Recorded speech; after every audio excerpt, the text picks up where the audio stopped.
This video tells the story of one of South Africa's most controversial figures, a man who started as a professional boxer but later became a feared hitman and a leader of Elite, Johannesburg's notorious bouncer mafia that was involved in extorting clubs, pushing dope and sorting people out. Mickey Shultz's name was ringing bells in the city's underworld in the early 2000s. He was such a bad that other criminals would use his name to intimidate or even extort other people. But his empire began to crumble when he was charged with the high-profile assassination of mining magnate Brett Kebble. That one hit unraveled a web of crime within Johannesburg's criminal underworld, exposing corrupt political figures with deep ties to organized crime. Now the fallout was massive, eventually leading to the shocking arrest of the then police commissioner Jackie Sleby in a case that rocked the entire nation.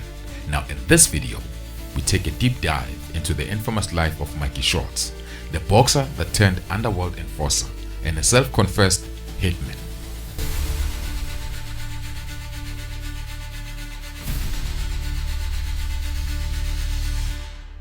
Mickey was born in Troyville in Johannesburg to Anna and Mickey Sr.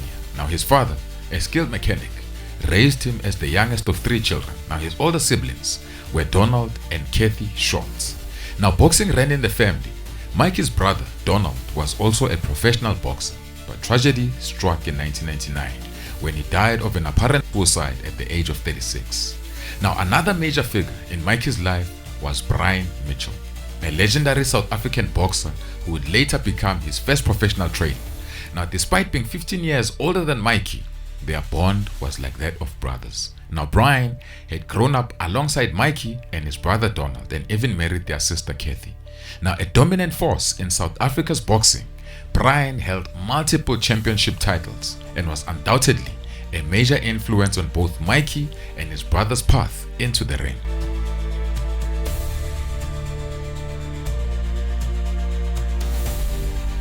Mickey was a troubled kid, attending GP Boys High but never matriculated. Instead, he went to college and earned a trade qualification, but his true passion was always boxing. He stepped into the ring for the first time at just 12 years old in 1987, competing as an amateur until 1995, when he turned professional under the guidance of his brother-in-law, Brian Mitchell. Now as a fighter, Mickey was a force to be reckoned with, a relentless machine in the ring, known for his raw talent and tireless work ethic. He carved out a reputation as a dedicated, disciplined boxer. Now he remained undefeated until his first retirement in 1999, boasting an impressive record of 14 wins with 7 knockouts and only 2 draws. Now Mickey Shultz wasn't just another boxer, he was a man built for this shit.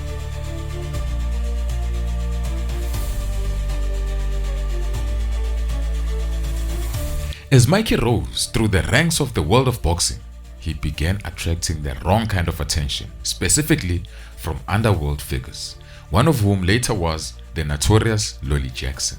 But it wasn't just the criminals who fascinated him. Mickey was drawn to the allure of the nightlife, fast money, the dope, and the women. Whether it was lack of self-discipline or the temptation of easy wealth, he eventually walked away from the world of boxing while he was still in his 20s, stepping into a world far darker and more dangerous.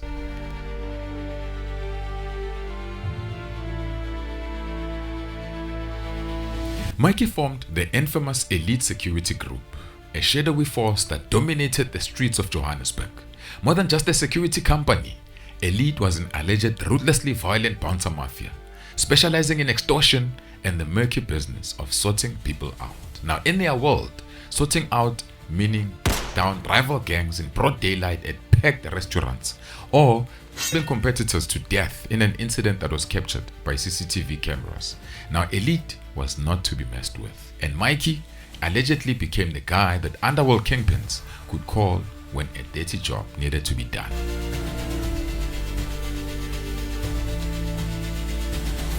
Reports suggest that Mickey and Elite worked with the infamous biker gang, the Hells Angels. They were mostly pushing dope together at clubs where Elite was doing security. Now Mickey's name became linked to a web of violent incidents including hits, arrests, and high-profile investigations. Now at one point, he was charged with extorting Sandton residents, orchestrating violent attacks, and intimidating male patrons at entertainment venues in Bedford View. Now, his reputation for fearlessness and ruthlessness grew when he was accused of pointing at an employee of Redovan Krecher in a club in Boksburg.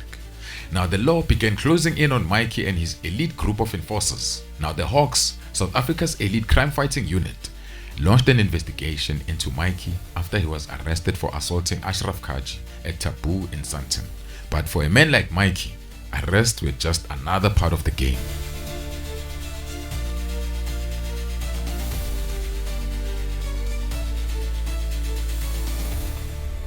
Mikey had transformed into a completely different person, no longer just a boxer, but one of the most feared figures in the underworld. Now, his name carried so much weight that other criminals invoked it or even impersonated him to intimidate and extort their victims. Now, his reputation had taken on a life of its own.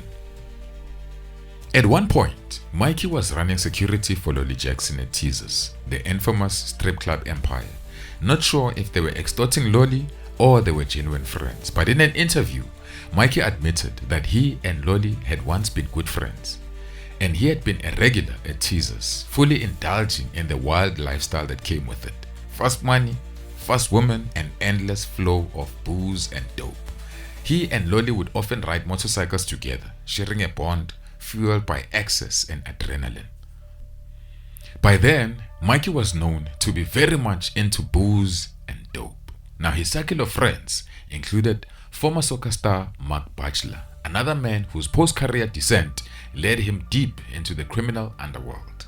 But one of Mikey's closest friends was Clinton Nassif, a man he considered almost like a brother, especially after the death of his brother Donald. Now, Nassif, a powerful underworld figure in his own right, was the head of security for the controversial mining magnate Brett Kebble.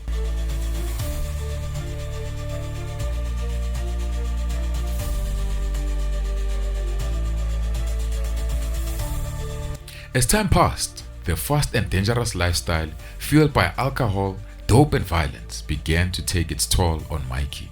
His personal life unraveled. His marriage crumbled, leading to a bitter divorce from his first wife, with whom he had 2 children. Everything seemed to be spiraling out of control.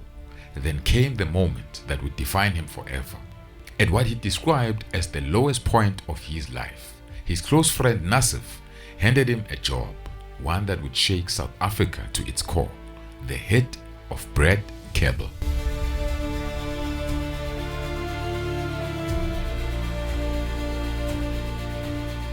According to witnesses or the hitman, the murder of Brett Kebble was not a traditional hit, but an assisted suicide, a carefully orchestrated execution allegedly arranged by drug lord Glenn Agliotti and Kebble's business partner. Now, the shooters were reportedly assembled by Clinton Nassif, Kebble's own head of security, but the operation was anything but smooth.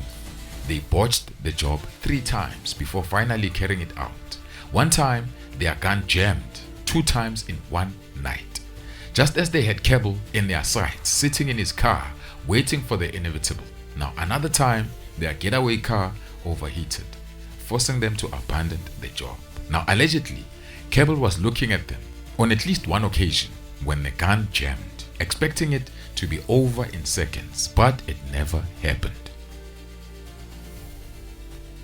Then on the night of September 27, 2005, they finally got it right. Kebble had given his driver the night off and was behind the wheel of his own Mercedes-Benz S-Class. Now, the assassins caught up with him on a quiet street in Johannesburg. This time, there was no failures. Mikey was the triggerman. He stepped up and unloaded 6 shots into Kebble, sealing his fate.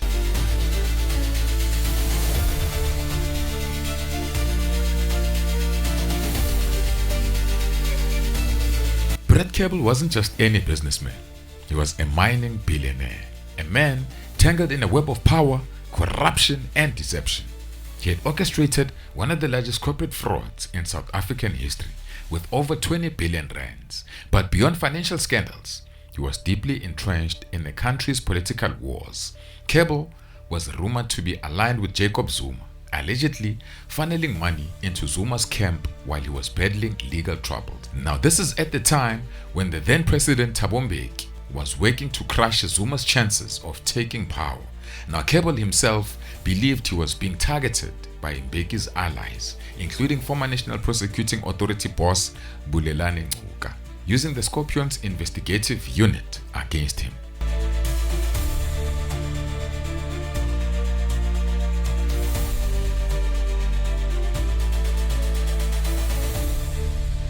Now, after Brett Kebble's death, the truth unraveled like a crime novel. It was revealed that he had been siphoning money from companies that he was involved in, funneling those stolen funds into a company where he had majority shareholding. Then Kebble sold those stolen monies or stolen shares on the low. And another thing, Kebble had so much debt that no matter how much money he stole, it was still not enough to get him out of the hole. But financial fraud wasn't the only dark secret that surfaced. Testimonies emerged linking Kebble to murder plots. He had allegedly put out hits on multiple people, including Martin Wells, an editor of Newsweek, a publication known for exposing corruption, and they were one of the people who were exposing Kebble's frauds.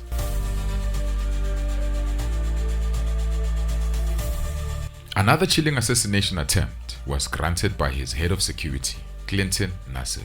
He had paid 2 gunmen to take out Stephen Middlewall, an Allen Gray fund manager, simply because Stephen was blocking a R500 million loan that Kebble desperately needed to save his crumbling empire. That was given, but by then, Kebble had already lost control of that company. Now Stephen was in the shoulder and his leg, but he survived.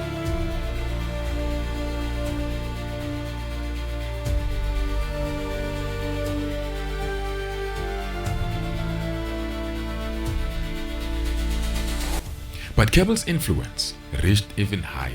He was reported to be closely connected to Jackie Silebi, the former National Police Commissioner. Now Silebi allegedly was on Kebble's payroll, ensuring protection from prosecution for his criminal ways and criminal associates. And Silebi was also feeding them inside information on police operations, allegedly. Now Glenn Agliotti was acting as the middleman in connecting them, and he was paid a staggering $1 million for his role. Now Agliotti introduced Kebble to Jackie Silebi so he could maybe help him with his problems, and they were paying Silebi good, but Silebi denied all of that.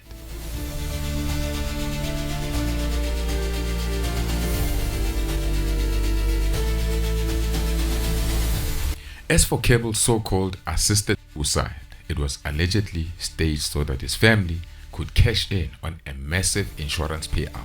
But his family denied anything of that sort, like assisted suicide. They believed Kebble would never take his own life.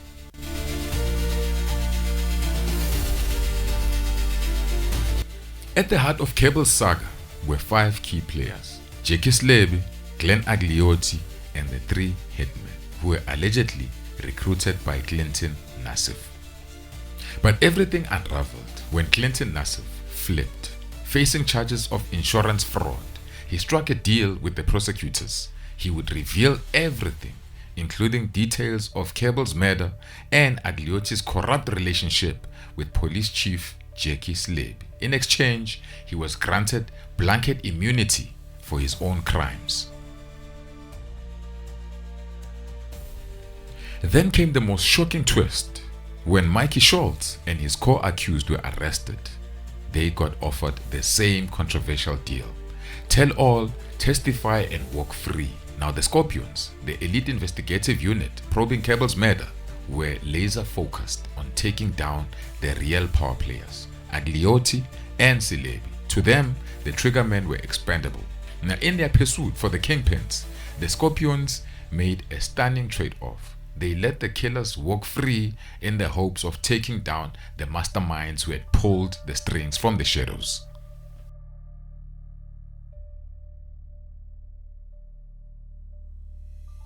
In the end, they got away with it. The triggermen were granted immunity. Agliotti, the alleged mastermind, also walked free. There simply wasn't enough evidence to link him directly to the head. Now the only man who faced real consequences was Jackie Silebi, arrested and convicted for his corrupt ties to the underworld. But for Mickey Shultz, the saga had left him in a darker place than ever before. His life spiraled even further into chaos, a mess of violence, excess and regret. Eventually, though he found his way back, he credited his second wife for pulling him out of that dark place, helping him rebuild from the wreckage. Mickey reconnected with his old boxing associates, including South Africa's most successful boxing trainer, Nick Durant. Determined to reclaim his former glory, he staged a comeback. At first, it seemed promising. He won several fights, but then came Tinei Morizo, a Zimbabwean powerhouse, in a WBO championship match. Mickey was knocked out cold. Now refusing to back down, he demanded a rematch. Same result, got knocked out. Now Morizo was simply too strong, too sharp for Mickey. Some believed Mickey had rushed back into the ring too soon, still reeling from the stress and scrutiny of the Kebble trial.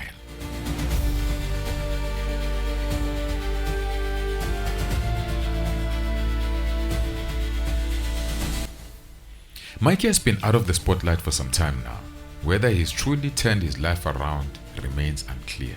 After all, it's been years since his name made headlines for the wrong reasons. But one thing is certain, his life story is one of the most gripping tales to come out of Johannesburg's underworld. A man who rose as a promising South African boxing champion only to become a self-confessed headman.